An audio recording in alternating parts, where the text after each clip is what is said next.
En el nombre del Padre, del Hijo y del Espíritu Santo. Amén. Ave María Purísima. Estimados hermanos, estimados fieles, hemos escuchado la narración del milagro de Caná, que es de mucha belleza, esta gracia, esto que simboliza este milagro, ¿verdad? Porque nuestro Señor hizo un milagro físico, es decir, transformó el agua en vino, y esto pues nos deja en la admiración, ¿verdad? Porque es un milagro, pero es un milagro físico.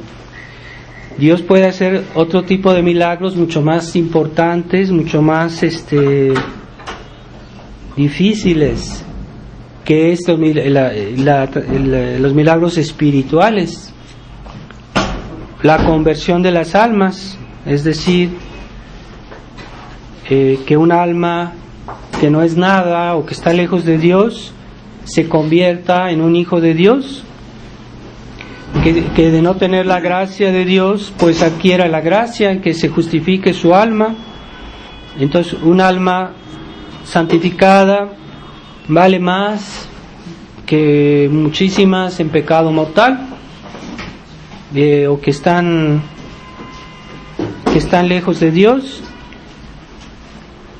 Entonces este milagro que nosotros hemos oído debemos considerarlo a un nivel espiritual, y escuchamos que fue Nuestra Señora que le dijo a nuestro Señor, que le pidió esta gracia. Nuestro Señor todavía no empezaba su vida pública, tuvo una parte de su vida hasta los 30 años en que vivió de una manera discreta, y era su vida oculta, y a momento dado Él tenía que manifestarse, hacerse conocer. Y entonces por eso nuestro Señor responde: todavía no ha llegado mi hora. Esto pues, no es problema nuestro que tengan estas personas que no tienen vino, pero Nuestra Señora por su petición, por su intercesión, hizo que nuestro Señor en cierta manera acelerara esta manifestación pública de comenzar a hacer milagros públicamente y de manifestar su misión. Entonces Nuestra Señora sabía muy bien que nuestro Señor lo iba a escuchar, y les dijo a los servidores: hagan todo lo que Él les pida, lo que Él les diga, háganlo. Y como diciéndoles: sean obedientes a nuestro Señor, hagan su voluntad y Él va a hacer milagros, pero sométanse a su ley, a su enseñanza, a sus preceptos, y entonces Él va a hacer este milagro de la transformación del agua en vino. Y así se puede decir que nosotros mismos, sin la gracia, no somos nada, no somos como el agua, que no tiene sabor, no tiene color, no tiene valor. Y un alma santificada, en la que está en gracia de Dios, tiene mucho valor, porque se vuelve un hijo de Dios, o tal vez deja el estado lamentable del pecado y entonces se vuelve hijo de Dios. Y esa es la obra de Dios en la tierra. Nuestro Señor, después del desastre del pecado original, la tierra estaba pues en desorden, había mucha desorientación en los pueblos, mucho pecado, mucho mal, mucha destrucción de las almas, sobre todo eso. Y nuestro Señor vino a hacer una obra de restauración, reparación, de redención. Entonces esa es la obra milagrosa de nuestro Señor, de transformar las personas y las sociedades. Pensemos en nuestro país, que al principio era un país pagano, donde había culto a los ídolos, sacrificios humanos, doctrinas muy malas, de esas falsas religiones, cuántas personas se iban al infierno en cantidad. Y de ser eso, México se volvió en un país cristiano. Tuvo un periodo, un cristianismo muy, muy fuerte, muy profundo. Muchas almas se santificaron, muchas almas se salvaron. Pero así como nuestro Señor transforma el agua en vino, el demonio hace lo contrario. Es decir, la obra del demonio y de sus cómplices es la destrucción, es la degradación, es la corrupción de lo bueno en malo, de las cosas que existen para que se degraden, que se destruyan. Esa es la obra del demonio, ¿verdad? Así como el buen vino se puede echar a perder, se puede hacer vinagre, se puede corromper, así la obra del demonio es al contrario de nuestro Señor. Por eso nosotros debemos estar atentos qué es lo que pasa primero en nuestro corazón, primero en nuestra alma, qué es lo que nos lleva a vivir más cerca de Dios, qué es lo que nos hace estar en paz, qué es lo que nos hace estar en tranquilidad y en una armonía real. Pues es cuando nos acercamos a Dios, cuando vamos a misa, cuando decimos nuestro rosario, hay un efecto en nuestra alma positivo. Como decía San Ignacio de Loyola, la discreción de espíritus. Uno siente lo que nos lleva a Dios y uno siente lo que nos aleja de Dios. Y generalmente aquello que nos inquieta, que nos debilita, que nos lleva a una tristeza negativa, pues es la obra del mal, la obra del demonio. Puede ser también la obra de personas malintencionadas, puede ser y entonces ahí discernimos que eso no es bueno, ¿verdad? Por eso San Ignacio decía, no, hay que tender a estar atento a todo lo que nos pasa y reflexionar por qué esto me hizo daño, por qué esto me desanimó, por qué esto me llevó a una tristeza negativa, a desanimarme en hacer el bien, en portarme bien, en amar a Dios, en ser bueno con mi prójimo. Entonces debemos analizar todo lo que nos pasa personalmente. Hay personas que tal vez nos pueden dar un mal consejo, pero nosotros vemos que tal amistad nos afecta, que nos daña, y debemos reaccionar. Por eso debemos buscar la compañía de las personas que creen en Dios, que aman a Dios, que tienen buenas convicciones, que nos dan buen consejo, ¿verdad? Eso es a nivel humano, personal, pero hay otro nivel, ¿verdad? Que puede ser a nivel social, no solo en el mundo civil, sino también en el mundo religioso, dentro de la iglesia. Y nosotros vemos que hoy en la iglesia hay dos corrientes. Una corriente que ha tomado prácticamente todo, como una especie de maremoto que ha invadido todo, que ha destruido.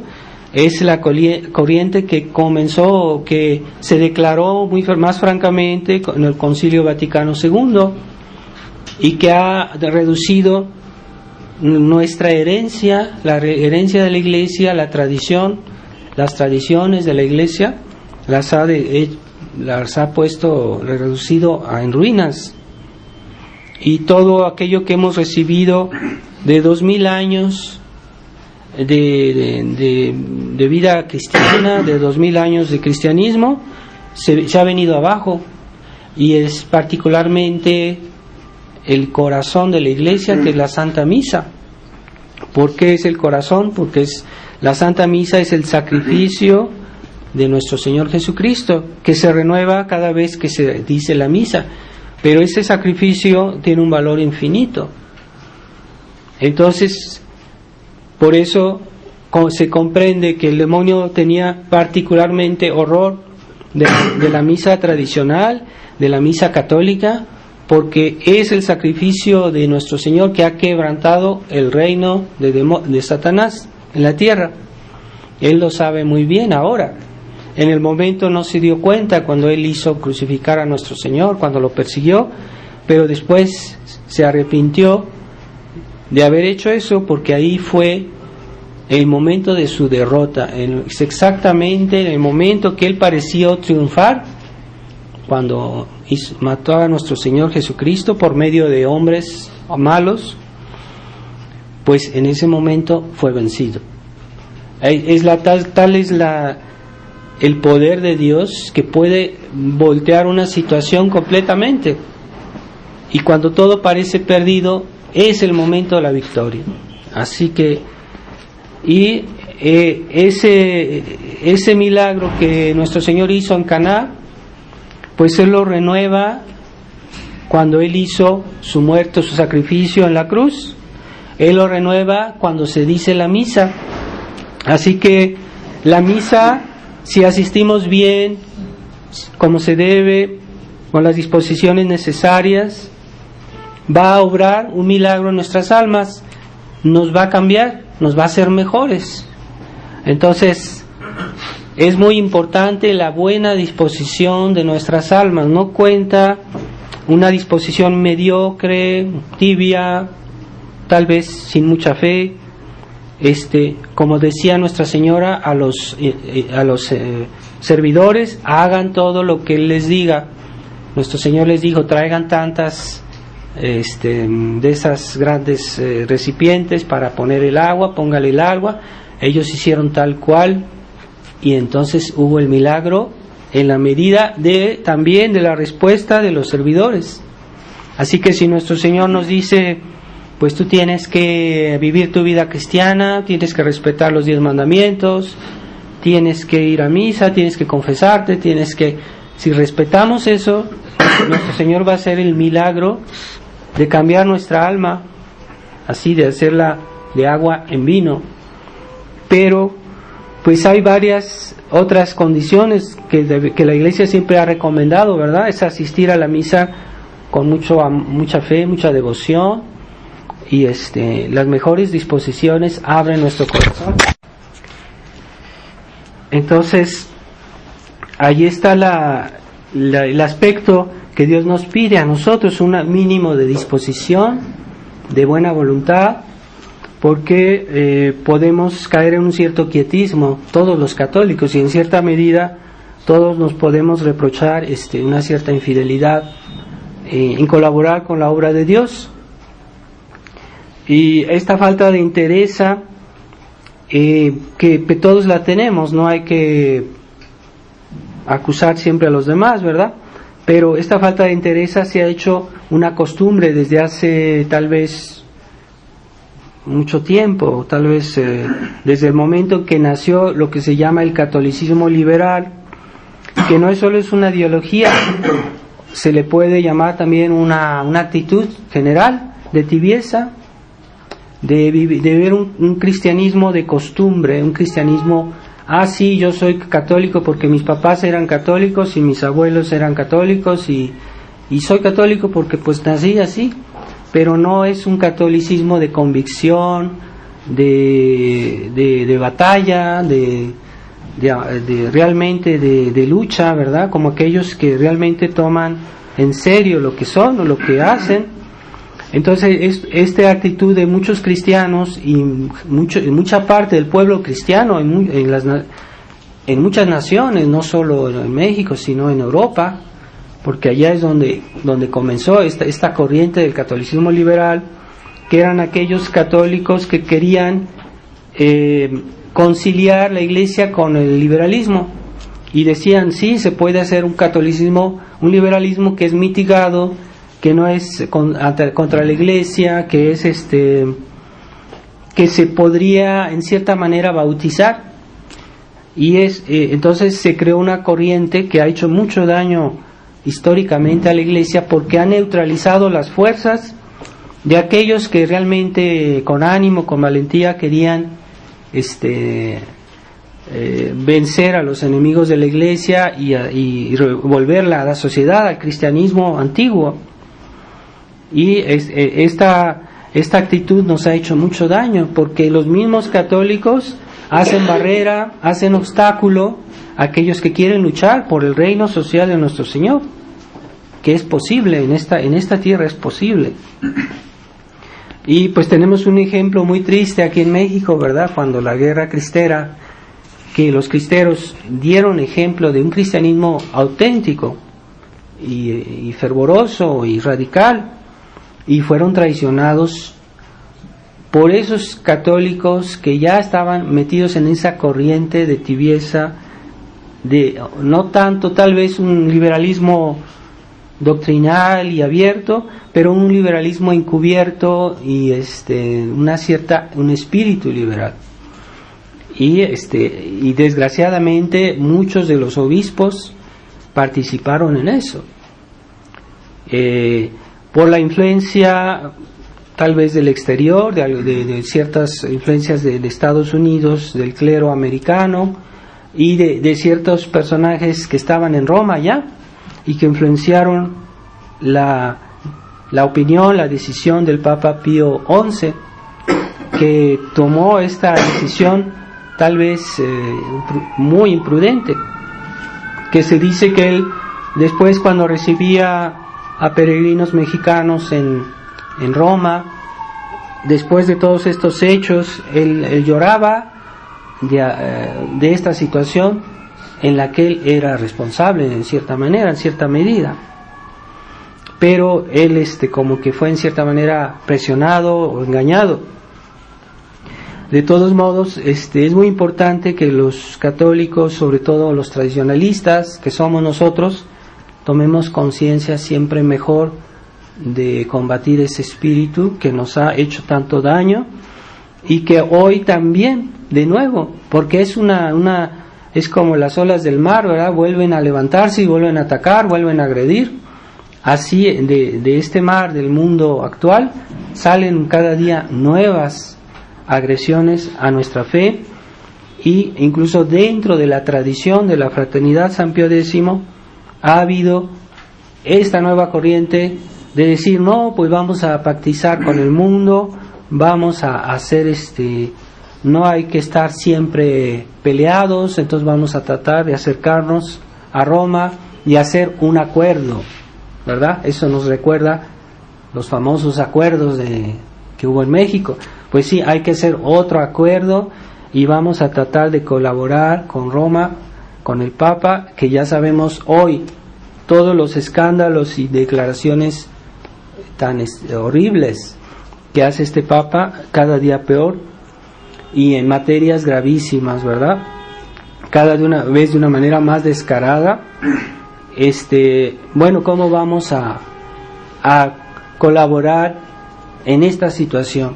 Así que nosotros tenemos fe en Dios, fe en su iglesia, y de todos modos decimos, un buen día Dios suscitará un Papa católico.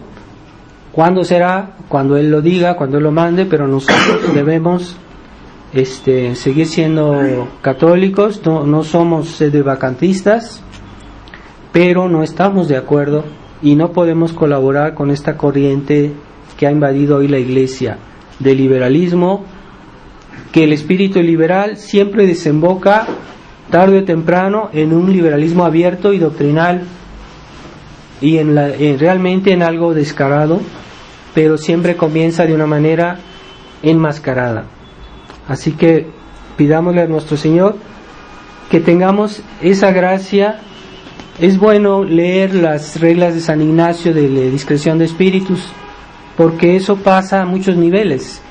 A veces no es que el demonio lo haga siempre todo directamente, él utiliza intermediarios, personas que se prestan a su acción, y que sea en nosotros mismos, en nuestra familia, o en nuestra sociedad, o en la sociedad de la iglesia. Son personas que sembran esa semilla de la destrucción, que ya sabemos de dónde viene, conscientemente, inconscientemente, de una manera más o menos velada o abierta. Debemos siempre tener esa preocupación por mantener nuestra fe y la fe de siempre, la fe que no inventé yo, no inventó nadie, que nos viene desde 2000 años. Vamos a pedirle a Nuestra Señora de Guadalupe que nos ella siempre de una manera tan discreta nos ha mantenido la fe en nuestra tierra. Pidámosle a ella que siga haciéndolo y que suscite almas generosas que tengan entereza. Esa entereza es muy rara en nuestra época. No se trata de ser personas conflictivas por ser conflictivas. La entereza cristiana es parte de una entereza en el amor, en la fe, en el amor, el verdadero amor por la Iglesia y por la causa de Dios. Así que vamos a pedirle a Nuestra Señora que nos ayude a mejorar nuestras disposiciones de nuestras almas para que Jesús haga el milagro de convertir el agua en vino en nuestras almas y por medio de nosotros las de los demás. Ave María Purísima, en nombre del Padre, del Hijo y del Espíritu Santo. Amén.